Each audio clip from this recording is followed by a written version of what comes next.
ഇപ്പോൾ കേരളത്തിൽ നേരിടുന്ന ഏറ്റവും വലിയ സോളാർ മേഖലയിലെ ഒരു പ്രതിസന്ധി എന്ന് പറയുന്നത് ഫീസിബിലിറ്റി ലഭിക്കുന്നില്ല എന്നതാണ്. പലയിടങ്ങളിലും ചെന്നാൽ ഒരു ട്രാൻസ്ഫോമറിൻ്റെ 80 മുതൽ 90% മാക്സിമം സോളാർ പ്ലാന്റ് കണക്ട് ചെയ്യാൻ പറ്റുന്നതിൻ്റെ ശേഷി. പലയിടത്തും ആ ശേഷി കഴിഞ്ഞിരിക്കുകയാണ്. അതിനാൽ പലരും സോളാർ വയ്ക്കാൻ ആഗ്രഹിക്കുന്നെങ്കിലും ഫീസിബിലിറ്റി KSEBിന്ന് ലഭിക്കാറില്ല.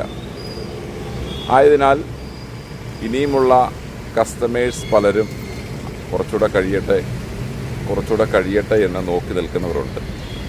പക്ഷെ അവരോട് എനിക്ക് പറയുവാനുള്ളത്, ഒരുപാട് സമയം നീളും തോറും KSEBിന്ന് അതിൻ്റെ ഫീസിബിലിറ്റി ലഭിക്കണമെന്നില്ല.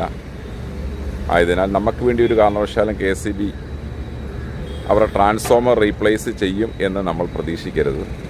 ആയതിനാൽ പ്ലാന്റ് സ്ഥാപിക്കാൻ ആഗ്രഹിക്കുന്നവർ എത്രയും പെട്ടെന്ന് നല്ലൊരു വെണ്ടറെ കണ്ടുപിടിച്ച് നിങ്ങൾ പ്ലാന്റ് എത്രയും പെട്ടെന്ന് സ്ഥാപിക്കുവാൻ ഈ തരുണത്തിൽ ഞാൻ നിങ്ങളെ ഓർപ്പിക്കുകയാണ്.